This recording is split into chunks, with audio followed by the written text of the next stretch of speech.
You're with Newsmakers as we debate the Law Commission's key recommendations on reforming our alcohol laws. The age of purchase has been a festering sore for about 11 years since it was lowered.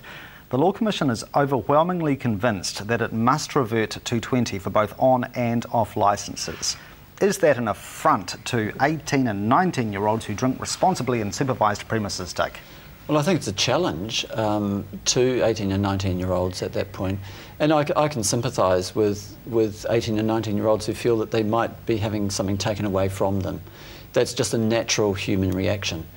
But we've got to remember that Sir Geoffrey started off with a split purchase age, and he's read the literature, he's seen the evidence, he's taken the submissions, and he is convinced, in all his wisdom, that the best thing is to restore it to 20.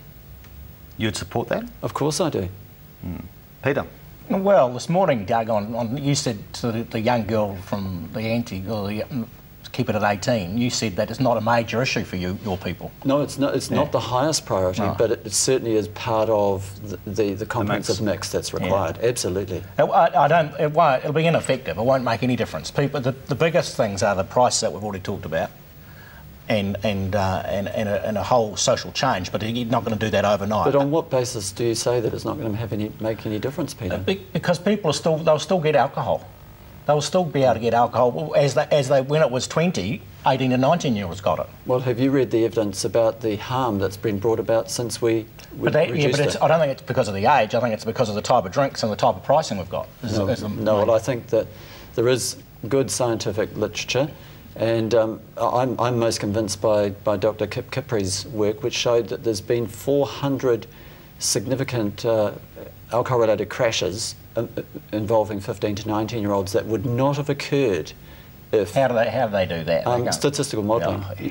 Oh, yeah. You can't dismiss science that easily. But I could get. We've got evidence too. Hans has got evidence. I didn't bring it with me that says there hasn't been a big. Since 18-year-olds have been coming in, there hasn't been a major increase in violence in that area. There's been, statistics. You can get anything to read. I've seen quite a bit of Hans' work, and I'm sorry, I'd have to describe it as pseudoscience. A lot of it. All right. In terms of where we go with this age issue, do you think Parliament will have the courage to go up to 20 for both on and off? I think they'll have the courage if they get the signal from the people. They are politicians, and what we want in a democracy is our politicians reflecting what the people want. And I think it relates partly to what I was saying before, stalling for time and seeing where the population is on this. So I think I would really encourage people to read the report and read the evidence and then make their decision and let the government know what they actually think. Will Hans be lobbying vigorously to the parliamentarians not to put the on licence age up to 20? Yeah, we will be. Yeah, and we did that to Sir Geoffrey as well. We said that won't make an iota of difference in the problems. It will to your bottom line, though, won't it? Oh, probably. I mean, of course it will, because there's been less people drinking in the bars. But I mean, the whole idea of this report is alcohol in our lives curbing the harm, and the harm will still be there. I mean, most of our premises, as we've said before, and Doug disagreed, is 30% of alcohol is drunk on premise, and most of our members are on premise members, and they're supervised areas and very heavily policed. What about the supply of alcohol to minors? Wherever the purchase age is set, whether it be parents, strangers, older brothers, how on earth can those types of regulations be enforced? You know, if I'm a stranger, you're a 14-year-old, you're waiting outside the bottle store, I buy you a bottle of whiskey, who's going to stop me? That's why there should be a drinking age.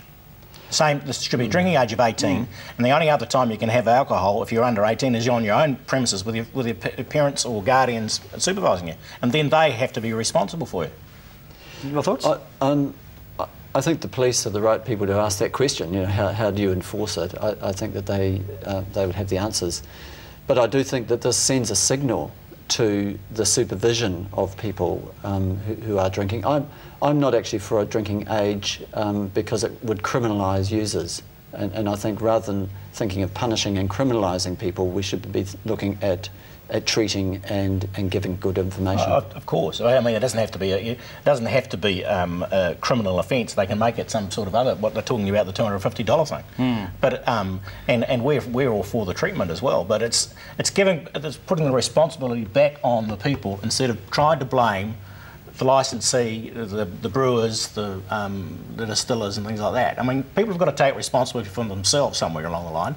And if you're a parent, you've got to take responsibility for people that are under the drinking age. Should a parent be held criminally responsible if they ply their kid with a couple of bottles of bourbon?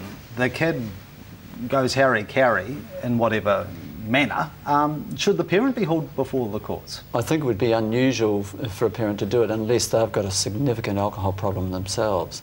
So I would have seen that being a serious family dysfunctional problem that doesn't need criminalising, it needs treatment and help. What about the idea of hens being drunk in a public place should be reinstated as an offence? Clear cut.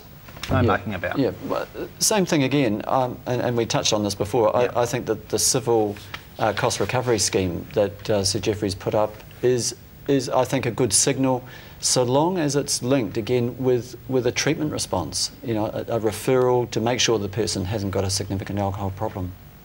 Would you have a problem with that?